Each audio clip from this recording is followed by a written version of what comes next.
Há poucos dias, me deparei com algo realmente fascinante, e o mais surpreendente é que essa história aconteceu de verdade. Hoje, quero compartilhar essa preciosidade com vocês. Mas antes, quero convidá-los a refletir sobre algumas perguntas. O que faz um homem trabalhar incansavelmente do amanhecer até altas horas da noite, sem pedir nada em troca? O que move alguém a tocar os intocáveis, curar os incuráveis e amar os desprezados? A história que você vai ouvir agora não é apenas sobre milagres extraordinários. É sobre um método revolucionário de transformar vidas que desafia tudo o que o mundo valoriza. Prepare seu coração, porque o que Jesus fez em Cafarnaum há 2000 anos ainda ecoa em nossos dias. E a forma como ele ministrou pode mudar completamente a maneira como você vive sua fé hoje.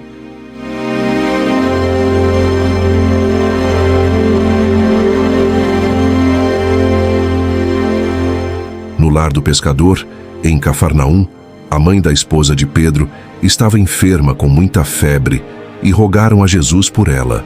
Lucas 4:38. O Salvador tocou-lhe na mão e a febre a deixou, e ela se levantou e o serviu. Mateus 8:15. A notícia se espalhou rapidamente. O milagre fora operado no sábado e, por medo dos rabis, o povo não ousava ir para ser curado antes do pôr do sol. Então, das casas, lojas e mercados, os habitantes da cidade dirigiram-se para a humilde habitação que abrigava Jesus. Os enfermos eram levados em padiolas, iam apoiados em bordões ou amparados por amigos, cambaleavam debilmente até a presença do Salvador. Hora após hora, entravam e saíam, pois ninguém sabia se no dia seguinte ainda se encontraria entre eles o médico divino. Nunca antes testemunhara Cafarnaum um dia semelhante a esse. O ar estava cheio de vozes de triunfo e de exclamações de livramento. Enquanto o último sofredor não foi socorrido, Jesus não cessou o seu trabalho. Era tarde da noite quando a multidão partiu e se fez silêncio em casa de Simão. Findara o longo dia cheio de agitação, e Jesus buscou repouso. Mas enquanto a cidade se achava imersa no sono, o Salvador levantou-se de manhã muito cedo, estando ainda escuro, saiu e foi para um lugar deserto e ali orava. Marcos 1:35. Antes de continuarmos, se você ainda não está inscrito no canal, inscreva-se agora mesmo e ative o sininho de notificações para não perder nenhuma mensagem que Deus tem preparado para a sua vida. De manhã cedo, Pedro e seus companheiros foram ao encontro de Jesus, dizendo que o povo de Cafarnaum já o estava procurando. Com surpresa, ouviram as palavras de Cristo. Também é necessário que eu anuncie a outras cidades o evangelho do reino de Deus, porque para isso fui enviado. Lucas 4:43. Na agitação de que Cafarnaum se achava então possuída, havia perigo que se perdesse de vista o objetivo de sua missão.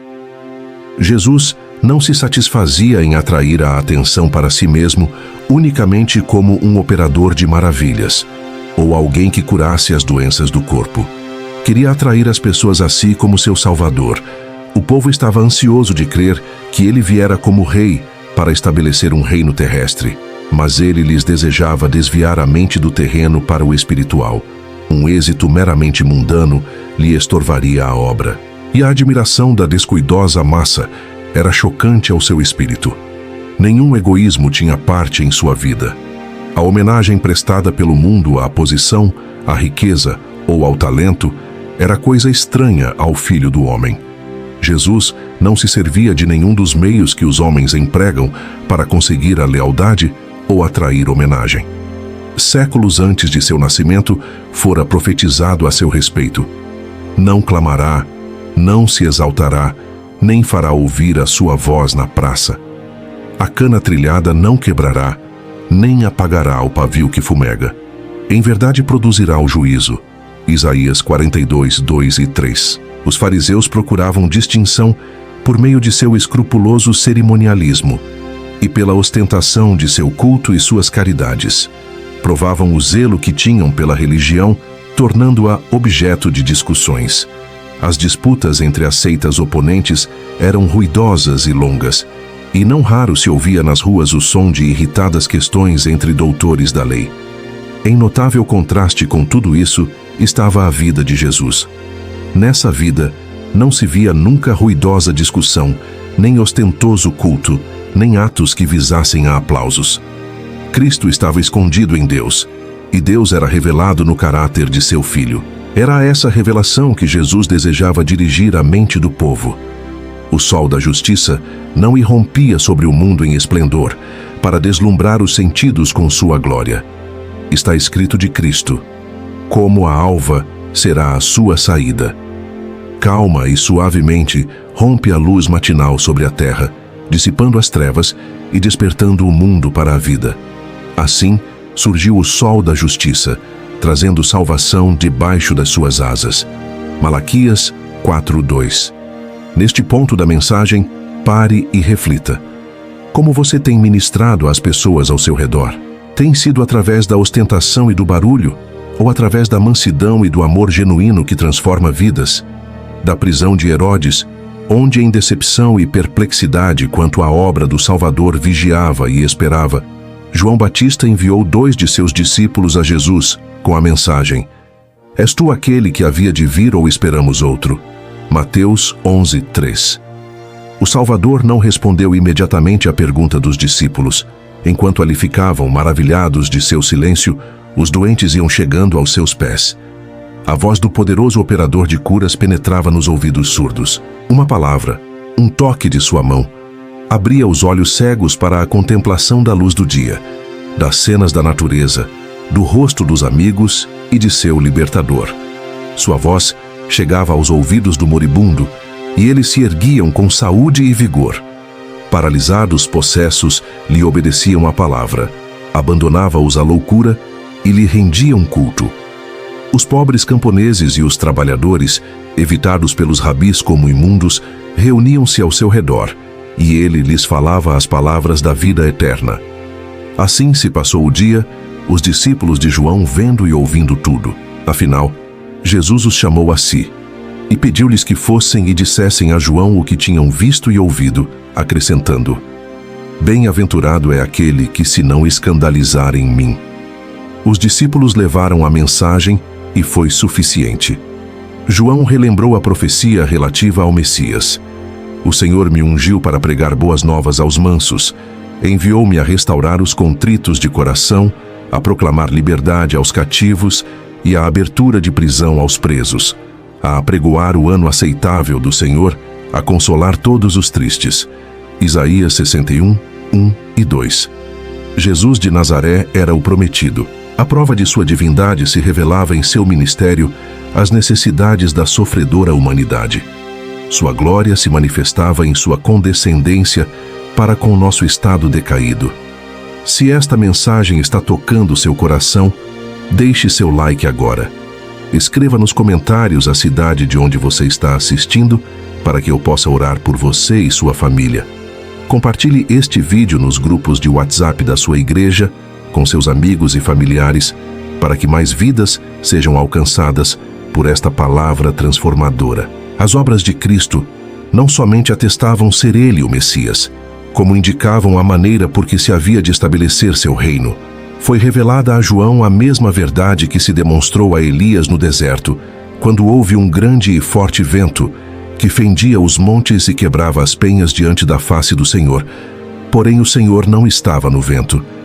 E depois do vento, um terremoto. Também o Senhor não estava no terremoto. E depois do terremoto, um fogo. Porém também o Senhor não estava no fogo. E depois do fogo, Deus falou ao profeta numa voz mansa e delicada. 1 Reis 19, 11 e 12. Assim Jesus devia fazer sua obra, não por meio da queda de tronos e reinos, não com pompa e exibição exterior, mas falando ao coração dos homens mediante uma vida de misericórdia e abnegação. O reino de Deus não vem com aparência exterior, vem mediante a suavidade da inspiração de sua palavra, pela operação interior de seu espírito, a comunhão da alma com ele, que é sua vida. A maior manifestação de seu poder se observa na natureza humana, levada à perfeição do caráter de Cristo. Os seguidores de Cristo devem ser a luz do mundo, mas Deus não lhes manda fazer um esforço para brilhar. Ele não aprova nenhum esforço de satisfação própria para exibir uma bondade superior. Deseja que sua alma esteja imbuída dos princípios do céu. Então, ao se porem em contato com o mundo, revelarão a luz que neles está. Sua firme fidelidade em todos os atos da vida será um meio de iluminação. Riqueza ou elevada posição, caros equipamentos, arquitetura ou mobiliários não são essenciais ao progresso da causa de Deus. Tampouco o são as realizações que atraem o aplauso das pessoas e fomentam a vaidade. As exibições mundanas, conquanto imponentes, são de nenhum valor aos olhos de Deus. Acima do que é visível e temporal, aprecia ele o invisível e eterno. O primeiro só tem valor na medida em que exprime o segundo. As mais belas produções de arte não possuem beleza que se possa comparar à beleza de caráter, que é o fruto da operação do Espírito Santo na alma. Quando Deus deu seu Filho ao nosso mundo, dotou os seres humanos com riquezas imperecíveis. Riquezas diante das quais as entesouradas fortunas dos homens, desde o princípio do mundo, nada são. Cristo veio à Terra e esteve perante os filhos dos homens com o acumulado amor da eternidade. E esse é o tesouro que, mediante nossa ligação com Ele, devemos receber, revelar e comunicar. O esforço humano na obra de Deus terá eficiência proporcional à consagrada devoção do obreiro, revelando o poder da graça de Cristo para transformar a vida. Devemos distinguir-nos do mundo porque Deus pôs seu selo em nós, porque em nós manifesta seu caráter de amor.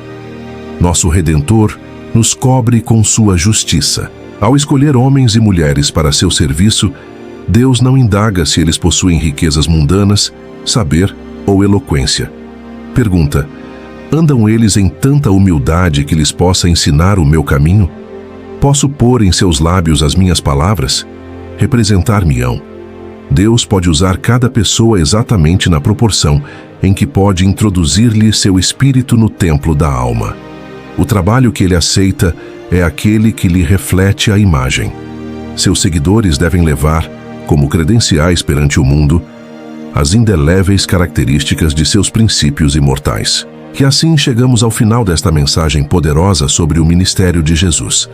Mas a pergunta que fica ecoando em nosso coração é esta: o que realmente importa no serviço a Deus? Não é a grandeza dos templos, não é a eloquência dos sermões, não é a riqueza das ofertas, não é o aplauso das multidões. O que importa é a mansidão do coração, é o toque compassivo na vida do necessitado, é a oração secreta no lugar deserto antes do amanhecer, é o trabalho incansável até que o último sofredor seja socorrido. É a voz mansa e delicada que fala ao coração quebrantado. Jesus não veio com pompa nem ostentação. Ele veio como a alva, suave e tranquilamente, dissipando as trevas com sua presença. E é assim que ele deseja usar você. Deus não está perguntando se você tem recursos, eloquência ou posição. Ele está perguntando: posso usar você? Posso colocar minhas palavras em seus lábios? Você me representará? A resposta está em sua humildade, em sua disponibilidade, em deixar que o Espírito Santo faça de você um templo onde sua glória habita e se manifesta. Que possamos, como Jesus, ser luz que brilha não por esforço próprio, mas pela presença de Deus em nós. Que possamos ministrar não para sermos vistos, mas para que outros vejam o Pai. Que possamos amar não os que merecem, mas os que mais precisam. O mundo precisa ver Jesus novamente, e ele quer ser visto através de você. Se esta mensagem tocou profundamente seu coração, não guarde só para você. Deixe seu like agora para que o YouTube alcance mais pessoas com esta palavra. Escreva nos comentários o que o Espírito Santo falou com você através desta mensagem. Compartilhe este vídeo nos grupos de WhatsApp da sua igreja, com seus amigos e familiares, para que mais vidas sejam transformadas pelo poder do Evangelho. E não se esqueça de se inscrever no canal e ativar o sininho para receber todas as mensagens que Deus tem preparado para edificar sua vida espiritual. Cada vez que você compartilha, comenta ou deixa seu gostei, Esta mensagem vai mais longe e alcança mais corações sedentos da presença de Deus. Que o Senhor te abençoe e te guarde. Que Ele faça resplandecer o seu rosto sobre ti e te conceda paz. Até a próxima mensagem. Fique na paz do Senhor.